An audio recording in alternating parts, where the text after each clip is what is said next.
6:47 p.m. Colin Freeman writes, when the newly elected President Robert Mugabe made his first victory speech in March 1980, many of the country's 300,000-strong white minority had already packed their bags. After years of fighting to overthrow white minority rule, the school-teacher-turned rebel had finally achieved his vision of black majority government, and few expected magnanimity to those who now on the wrong side of history. To their surprise, the devotee of panAfricanism and Marxism gave a speech that could have been written by fellow liberation fighter Nelson Mandela.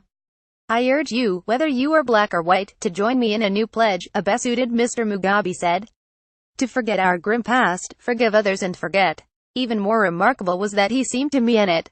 Lieutenant General Peter Walls, the last commander of Ian Smith's Rhodesian Armed Forces, was asked by Mr. Mugabe to stay in his job to integrate rebel fighters into the News-Zimbabwean National Army. Promises to protect white property and pensions were initially kept. And while statues of Rhodesia's colonial founder, Cecil Rhodes, were removed and streets renamed after black activists, most of Mugabe's radical policies remained rhetoric rather than reality. Foreign investment continued to flow, and so too did aid cash, with Zimbabwean literacy rates shooting up to become the highest in Africa. Read more here. 4:06 p.m. The head of the African Union has said the crisis seems like a coup and called on the military to halt their actions and restore constitutional order. Alpha Condé, who is also Guinea's president, said the OU condemned the actions of top brass in the southern African nation as clearly soldiers trying to take power by force. The African Union expresses its serious concern regarding the situation unfolding in Zimbabwe, a statement said, expressing support for the country's legal institutions. The African body further demanded constitutional order to be restored immediately and calls on all stakeholders to show responsibility and restraint, it added. 2:51 p.m. South Africa has so far made a point of working through the Southern African Development Community regional bloc of states to avoid being seen as meddling in Zimbabwe's affairs. It hopes South Africa avoid the charge of unilateralism and big brotherism in the region, said Derek Matishuk, a senior research consultant in Harare with South Africa's Institute for Security Studies. What happens next in Zimbabwe, however, could have serious consequences for South Africa, which already hosts a large community of Zimbabweans who have fled their teetering economy. Another economic crash in Zimbabwe will cause a second wave of economic refugees into South Africa, because they have no choice, said Mr. Matishuk. 2:49 p.m. The Foreign Secretary has called for calm in Zimbabwe in a statement to the House of Commons. However, he added Mugabe's consuming ambitions was always to deny them that choice. And this House PF Commons will remember the brutal litany of his 37 years in office. The elections he rigged and stole, the murder and torture of his opponents, the illegal seizure of land leading to the worst hyperinflation in recorded history. Authoritarian rule, whether in Zimbabwe or anywhere else, should have no place in Africa. Elections are due to be held in the first half of next year. We will do all we can with our international partners to ensure this provides a genuine opportunity for all Zimbabweans to decide their future. I think this is potentially a moment of hope. Lots of people in this country will be looking at it in that sense. We must make sure we don't jump the gun, that we aren't premature, and that's why I've been cautious with the House today. Theresa May said the government was monitoring the fluid situation closely. 1:43 p.m. Our senior foreign correspondent Roland Oliphant has been looking into the international relations ramifications of the potential fall of Robert Mugabe. For every dictator who does not die in office, there eventually comes a point of no return, some unpredictable moment when one's iron grip on power evaporates overnight. Robert Mugabe has just passed that point. The immediate question now seems to be how his retirement will be managed. There is immense respect for Robert Mugabe inside ZANU-PF, and officials in the ruling party have told The Telegraph that the military will try to handle things with dignity. He may be sent into exile, or allowed to continue as a figurehead president with little real power. The next question is how the international community will react. The African Union has a hardline policy of opposing the military coups that were once common across the continent, and as late as yesterday evening, the received wisdom among diplomats, analysts, and Zimbabwean businessmen was that the military wouldn't even dare taking things into their own hands. Zimbabwe is landlocked, and in such a fragile state economically that a blockade by South Africa, Zambia, and other neighbors could theoretically bring a junta to its knees in days. General Constantino Chiwenga appears to have called that bluff. For all their aversion to military interventions, Zimbabwe's neighbors have been increasingly worried by the country's ongoing economic collapse and the looming prospect of a messy transition when Mr. Mugabe dies or retires. If the current military intervention does not descend into violence, it provides an opportunity for a relatively peaceful transition. It also installs a man, Emmerson Mnangagwa, who is well known to the political establishments in South Africa and Zambia, but also Britain, the former colonial power, and China, an increasingly influential player in Zimbabwe's economy. No government will risk endorsing what is in effect a military seizure of power, but as long as General Chiwenga maintains a veneer of constitutional respectability by not declaring himself president, avoiding bloodshed, and allowing Mr. Mugabe to retire quietly, don't expect the international community to kick up much of a fuss. It may be just the solution many were secretly hoping for. 1213 p.m. There are reports that the army has disarmed police in Harare in a bid to take control of security in Zimbabwe. Fadzai Mahir, who was hoping to stand in elections to become an MP, took this picture today, claiming to show police being lined up in the street. It is thought that the army is aligned with Emmerson Mnangagwa, the sacked vice president, while the police are believed to be loyal to Grace Mugabe. 1206 p.m. Boris Johnson, the foreign secretary, has said it's very fluid and it's hard to say exactly how this will turn out. The most important point to make is that everybody wants to see a stable and successful Zimbabwe, and I think we are really appealing for everybody to refrain from violence. Emily Thornberry, the shadow foreign secretary, said it must ultimately be for the Zimbabwean people to determine their own future government through free, peaceful and democratic elections. 1203 p.m. The Democratic Alliance, South Africa's main opposition party, has called for Mr. Mugabe to step down and for free and fair elections to be held immediately.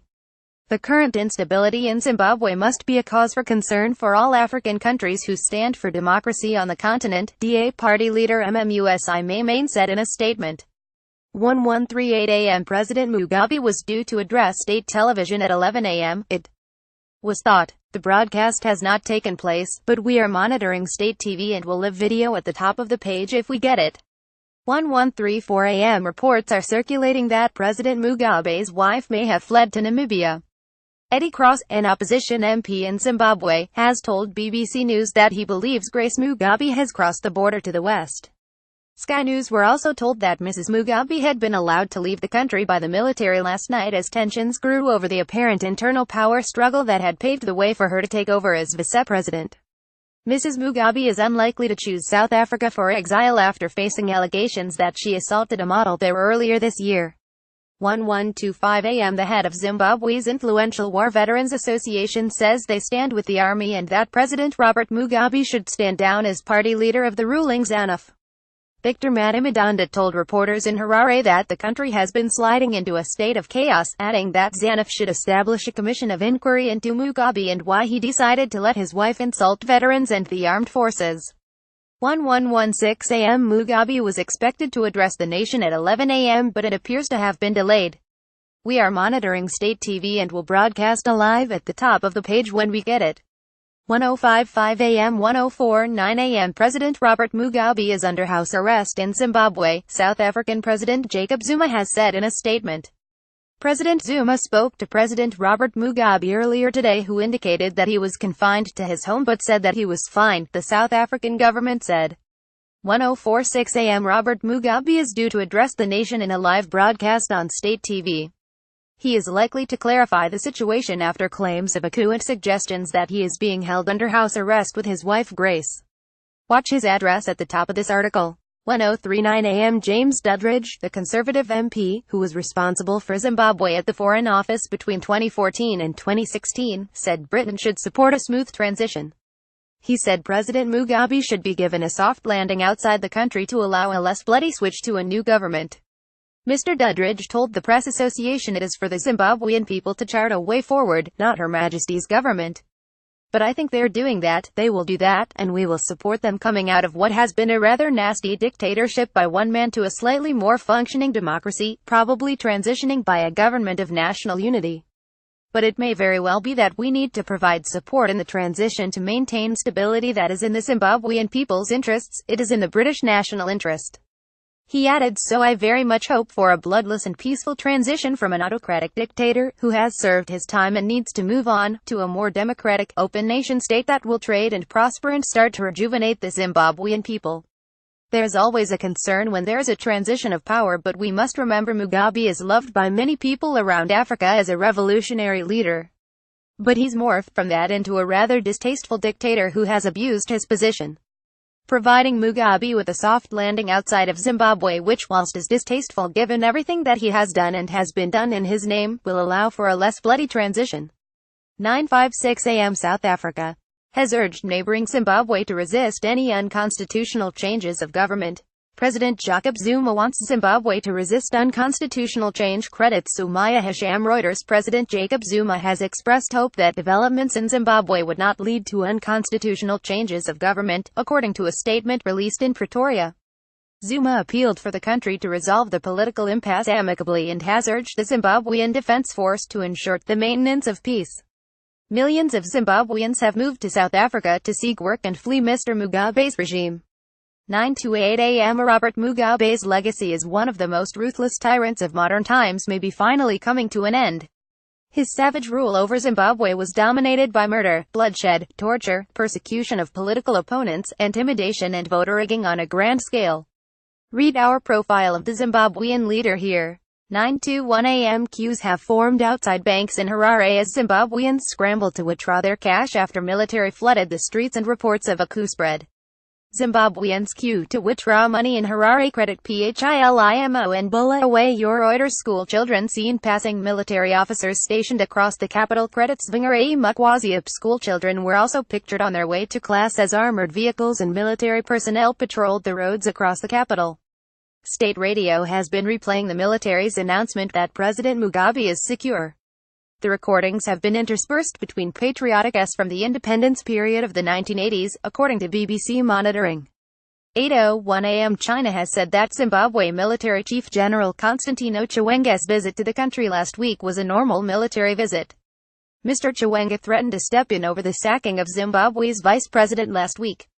China is closely eyeing the situation in Zimbabwe and hopes that relevant parties can properly handle their internal affairs, Foreign Ministry spokesman Zhang Shuang told a daily news briefing this morning.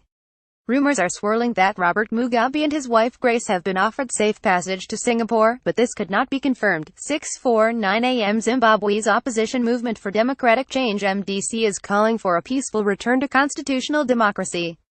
The MDC, the main political challenger to Mugabe's ZANU-PF party for the last 2 decades, also said it hoped the military intervention would lead to the establishment of a stable, democratic and progressive nation-state.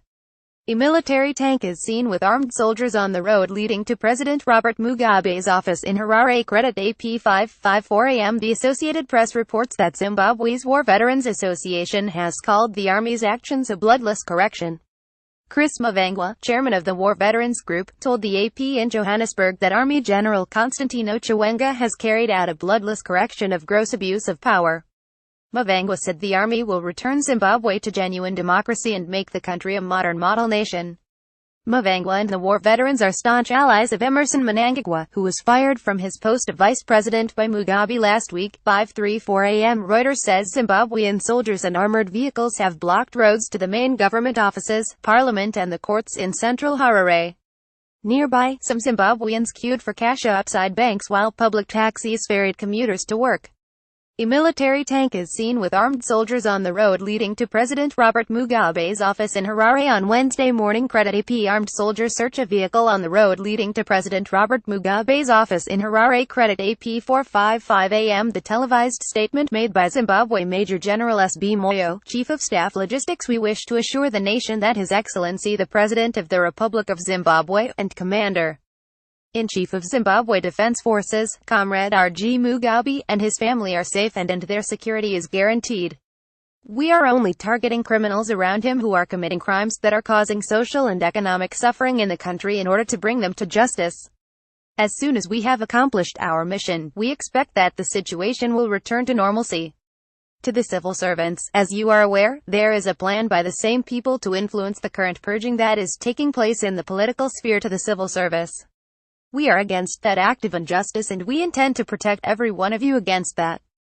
to the judiciary. The measures underway are intended to assure that as an independent arm of the state you are able to exercise your independent authority without fear of being obstructed. 4:25 a.m. Zimbabwe's military has detained Finance Minister Ignatius Chombo, a government source told Reuters. Chombo was a leading member of the so-called G40 faction of the ruling ZANU-PF party, led by Mugabe's wife Grace, that had been vying to succeed the 93-year-old president. 4:04 a.m. Not clear if this is a coup, but for what it's worth, every coup plotter I've interviewed rationalizes their coup attempts as not a military takeover too. https://t.kaupfmewicht Brian Klaus at Brian Klaus, November 15, 2017, 3:07 a.m. Reporters and analysts have been trying to read between the lines after the rather ambiguous statement from the army. Here is some of their reaction. 2:39 a.m. In a state TV address, Zimbabwe military officers say Mugabe is safe and criminals around him are being targeted. The army encouraged people to remain calm, but avoid unnecessary movement. 2:21 a.m. Statement happening on ZBC Now. Says President Mugabe and his family are safe but army is targeting criminals around him. Says as soon as they are done situation will come to normalcy. Christopher Farai at Chris Charambi, November 15, 2017, 2:19 a.m. 1:59 a.m. The UK Embassy in Harare has urged British citizens to stay indoors during the uncertain situation. Due to the uncertain situation in Harare, INCL reports of unusual military activity. We advise British nationals in the city to stay safely at home indoors until the situation becomes clearer. Monitor this account for updates. UKIN Zimbabwe at UKIN Zimbabwe, November 15, 2017, 1:56 a.m. A Harare resident has told AFP that gunfire erupted near President Robert Mugabe's private residence. From the direction of his house, we heard about 30 or 40 shots fired over 3 or 4 minutes soon after 200 am. A resident who lives close to Mugabe's mansion in the suburb of Borrowdale told AFP. 1:29 a.m. Armed Zimbabwean soldiers sit on top of a military tank in Harare in the early hours of Wednesday. Credit AP, yet the capital is still mostly calm. A street scene along Robert Mugabe Road in Harare. Credit AP. 1:51 a.m. The government has said little during the day as tensions mounted. In the only official word from the government, Isaac Moyo, Zimbabwe's ambassador to neighboring South Africa, earlier dismissed talk of a coup, telling Reuters that the government was intact and blaming social media for spreading false information. There is nothing really happening. They are just social media claims. 1:25 a.m. The U.S. Embassy in Harare says it will be closed on Wednesday due to ongoing uncertainty in Zimbabwe and is monitoring the situation. Due to ongoing uncertainty in Zimbabwe, the U.S. Embassy in Harare will be minimally staffed and closed to the public on November 15. Embassy personnel will continue to monitor the situation closely. At state-dipped U.S. Embassy Harare at U.S. Embassy Harare, November 15, 2017, it has also reportedly advised U.S. citizens to stay home and shelter in place. U.S. Embassy in Harare has just sent an email at 1:54 a.m. to U.S. citizens to stay home and shelter in place due to uncertainty. Embassy closed tomorrow. Harare, Zimbabwe. Jean G at Jean_Goradima, November 15, 2017, 1:18 a.m. The Associated Press reports that armed soldiers are assaulting passers-by in Harare, as well as soldiers loading ammunition near a group of 4 military vehicles. It said the reported explosions could be heard near the University of Zimbabwe campus.